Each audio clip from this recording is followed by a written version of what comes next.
नमस्कार, AB star news देख रहे हैं आप और मैं हूं आपके साथ सोहन सिंह। रुक लेते हैं बड़ी खबर का। देश में कोरोना के मामले तेजी से बढ़ रहे हैं और दिल्ली में भी कोरोना के मामलों में लगातार उछाल देखने को मिल रहा है।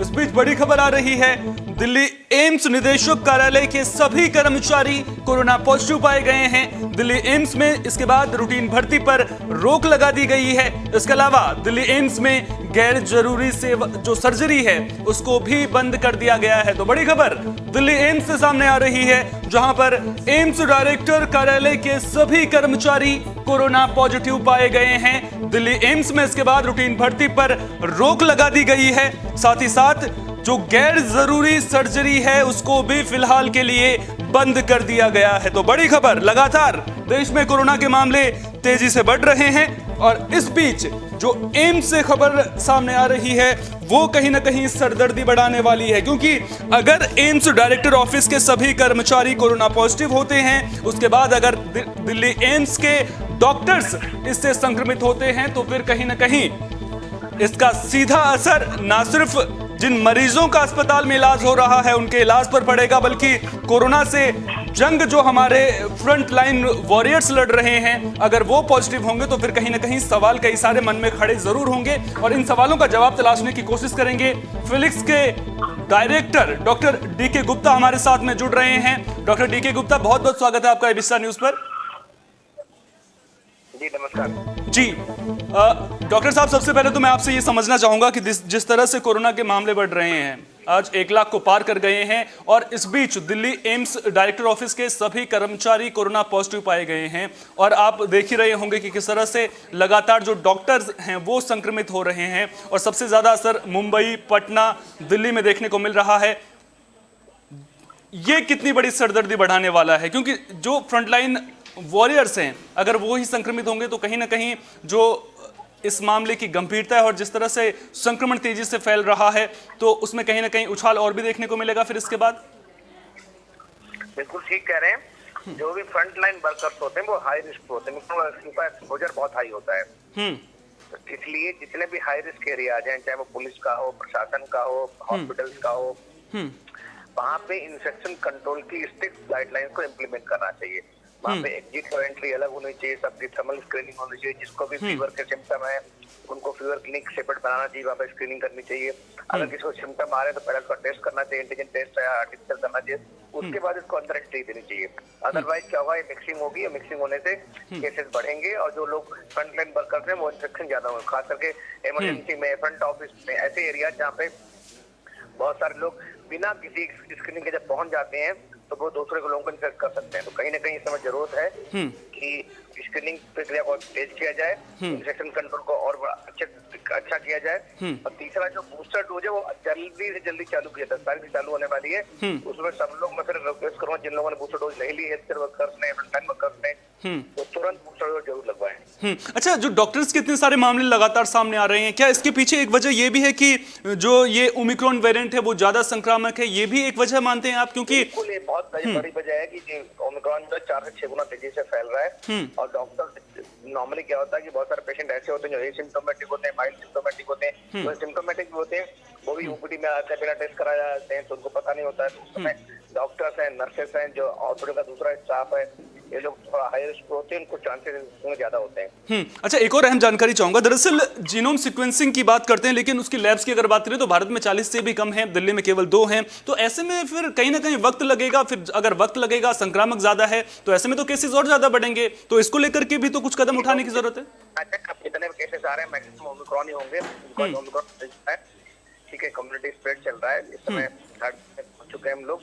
इस समय में बात करनी चाहिए किस तरह से हम जो कर्व को फ्लैटन करें, किस तरह से नहर को थोड़ा स्लो करें, किस तरह से इन्फेक्शन को रेट को कम करें, किस तरह चेन ऑफ ट्रांसमिशन को ब्रेक करें। ये हमारे एजेंडे उसके 2 ही तरीके हैं। कोविड अप्रोप्रिएट बिहेवियर का पालन करें सब लोग मास्क लगाएं, सोशल डिस्टेंसिंग करें, हाथ बार-बार धोएं, रेस्पिरेटरी हाइजीन का ध्यान रखें। और दूसरा पब्लिक गैदरिंग्स है, रैलीज है, सब बंद होनी चाहिए अगले 2-3 महीने के लिए टेम्पररी, ठीक है। और दूसरा जो है हमें वैक्सीन लगवानी, जिसको बूस्टर डोज लेंगे बूस्टर डोज लगवाएं। लगभग 30-35% लोग ऐसे नहीं तक बूस्टर डोज लेंगे, सॉरी सेकंड डोज नहीं लेंगे, सेकंड डोज लगवाएं।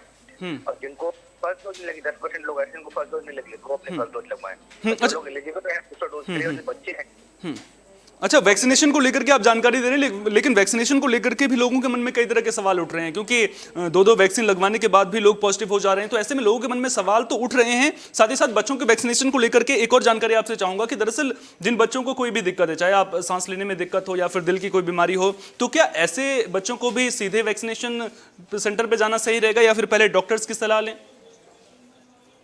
देखिए, एक एक करके बताता हूँ मैं आपको। वैक्सीनेशन बिल्कुल सेफ और बहुत इफेक्टिव है, और वैक्सीन जो इन्फेक्शन को प्रिवेंट नहीं करती है, ठीक है। खाली आपको बीमारी से बचाती है, कॉम्प्लिकेशन और डेथ से बचाती है, ठीक है। इन्फेक्शन वैक्सीन के बाद भी हो सकता है, तो इसलिए वो लगी भी है, वो भी कोविड प्रोसीजर का पूरा पालन करें, इनको मास्क लगाना है, ठीक है, नंबर 1। नंबर 2, बच्चों के लिए वैक्सीन बिल्कुल सेफ है। बच्चे डायबिटिक है, जुवेनाइल डायबिटिक है, जिनको ब्रोंकाइटिस है, अस्थमा है, कंजेनिटल हार्ट प्रॉब्लम में, छेद है हार्ट में, रीनल फेलियर के हैं, किडनी के पेशेंट हैं, डायलिसिस के हैं, कैंसर के हैं, या HIV के हैं, थैलेसीमिया, ये सारे हाई रिस्क बच्चे होते हैं। इनको वैक्सीन और प्रायोरिटी भी लगना चाहिए। हाँ, जिनको कोई दवाइयाँ चल रही और दवाइयाँ चल रही हैं, तो अपने डॉक्टर से सलाह के प्रायोरिटी वैक्सीन लगवा सकते हैं। अच्छा, एक और सवाल पूछूंगा आपसे। दरअसल डेल्टा वेरिएंट के टाइम पे हमने देखा था कि पहले इतना संक्रामक ज़्यादा नहीं था, लेकिन मामले भी मौत की अगर बात करें तो उतना गंभीर नहीं आ रहे थे सामने, लेकिन बाद में एकदम से मामलों में किस तरह से रफ्तार पकड़ी, दूसरी लहर में किस तरह की तस्वीरें सामने आई, वो पूरे देश ने देखी। ओमिक्रॉन को लेकर के भी तो कहीं ऐसा नहीं है, क्योंकि 2 मौतें हो चुकी हैं देश में ओमिक्रॉन वेरिएंट की वजह से। देखिए, आपने खुद ही कहा है कि ओमिक्रॉन तेजी से फैल रहा है, 4 से 6 तेजी से फैल रहा है, और 50% हॉस्पिटलाइजेशन रेट है डेल्टा से कंपेयर करते हैं। कहीं ना कहीं हमें नंबर ऑफ पेशेंट जितने डेल्टा में थे उसके आसपास होंगे, पीक पे जब होंगे, ठीक है। कृपया करके बिल्कुल इसको लाइटली ना लें। आपको WHO ने भी कल कह दिया है, ठीक है, कि इसको माइल्ड जरूर है, लेकिन अब इसको हमें हल्के में नहीं लेना चाहिए, ठीक है। ये सीधे सिम्टम डेथ भी हो रही है, इवन बहुत सारी डेथ और भी हो रही है जिनका जीनोम सीक्वेंसिंग हो नहीं पा रही है, तो पता भी नहीं लगता। तो मैं यही नंबर निवेदन करूंगा, सब लोग आत्मनिर्भर बने, अपनी सुरक्षा खुद करें, वही तरीका है और कोई तरीका नहीं है। बहुत बहुत शुक्रिया डॉक्टर साहब, तमाम जानकारी को हम तक साझा करने के लिए। थे डॉक्टर DK गुप्ता, फिलिक्स के डायरेक्टर हैं। इन्होंने पूरी खबर पर हमें जानकारी दी, साथ ही साथ बताया कि किस तरह से बचाव बेहद जरूरी है। दरअसल सावधानी ही सबसे बड़ा बचाव है, और हम लगातार अपने दर्शकों से अपील करते आ रहे हैं कि जो कोरोना गाइडलाइंस हैं उनका पालन करना बेहद जरूरी है। इसके अलावा जिस तरह से फ्रंटलाइन वर्कर्स की अगर बात करें, सबसे पहले अगर बात डॉक्टर्स की करें, तो हमने वो दौर देखा था जब दूसरी लहर देश में आई थी, तो किस तरह से डॉक्टर्स संक्रमित हुए थे। एक के बाद एक मामले सामने आए थे और 1000 से ज्यादा डॉक्टर्स की कोरोना संक्रमण की वजह से मौत भी हो गई थी। अब एक बार फिर से डॉक्टर्स संक्रमित हो रहे हैं, और सबसे बुरी स्थिति अगर बात करें तो दिल्ली, पटना और मुंबई की सामने आ रही है। ऐसे में लोग क्या करें? करना ज्यादा कुछ नहीं है, बस वही छोटी छोटी बातों का ध्यान रखना है। अगर बहुत ज्यादा जरूरी हो तभी घर से बाहर निकलिए, और अगर आप घर से बाहर निकल रहे हैं तो ये सुनिश्चित कर लीजिए कि आपके चेहरे पर मास्क लगा हुआ हो। इसके अलावा भीड़भाड़ वाली जगहों पर जाने से बचें, सोशल डिस्टेंसिंग के फॉर्मूले को अपने जीवन में अख्तियार कीजिए, साथ ही साथ सैनिटाइजर का इस्तेमाल कीजिए और हाथों को वक्त वक्त पर धोते रहिए।